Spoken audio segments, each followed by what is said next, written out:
So, I'm walking along Nanjing Road, which is the main stretch. It's like a corso which goes all the way along and just before the Bond in Shanghai, and at the end is People's Square. So, it's pretty much the number one main street in Shanghai. It's the tourist location, the tourist hotspot for people who travel to Shanghai. And I was about halfway down Nanjing Road when this guy comes over to me and he asks me, "Hey, how you going? You need any directions or whatever?" And I was like, "Oh, we just have a little bit of small talk." And instantly I'm suspicious because if you know anything about Chinese people, they don't come over to strangers unless they want something. And generally Chinese are very money driven, so their entire culture is based on getting money. So instantly I was suspicious of this guy from the very first second.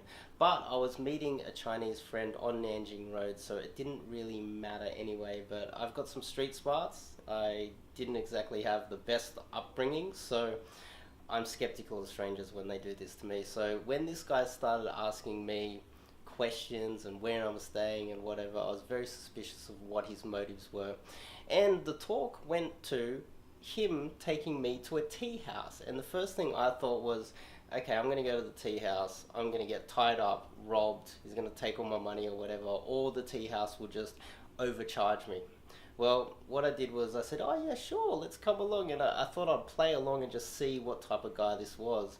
And one of my friends came along, and I thought, yeah, I'll bring my friend, who's a local, by the way. And so the three of us went to a tea house, which he chose, not me. He chose the tea house, and I thought, let's just play along with this anyway.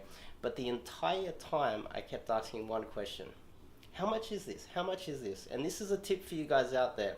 If you ever get into this situation, the first question you ask and the question that you repeatedly ask is, how much is this? How much is this? What is this? And you make sure that you know how much you're paying before you sample anything. You take any goods or you sample any food or anything, or even enter the building. He said, "Oh, you're not allowed to film inside the tea house." Some sort of law or something. So I filmed anyway, and I was like, "Oh, the lady left the room, so let's just sneakily film," pretending that he wasn't the one making up the rules. But clearly it was him making up the rules because he was some sort of a scammer. So after I left, I asked my friend. My friend didn't realize that it was a scam, and his English teacher said to him that he should just approach foreigners in the street and start up a conversation to improve his English. His English was really quite good, so he must be walking around doing this quite often.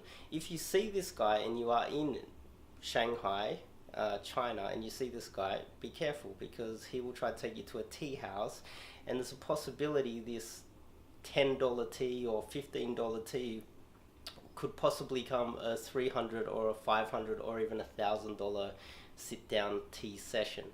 After doing a bit of searching online, I realized that this is a common scam which happens in cities all over China, where local Chinese will come over to you and convince you to go somewhere with them. So if you're this is travel advice for anybody. If you meet a stranger on the street and they want to take you somewhere, don't go somewhere where you're not in a safe, open environment with a lot of other public around, because you might get yourself in a lot of trouble. I hear that this scam is very common in China, and what they do is they won't let you leave until you pay like $1,000 for drinking one or two teas or sampling this tea range that they got in front of you. So this is a warning for everybody out there, and that was just another thing that I learned about China while I've been here. It's not the first time I've been to China, by the way. I've been to China many times, but I have evidence to back up this type of scam. And if you search online, you can see it everywhere as well. And I just thought I'd share this one with you guys today.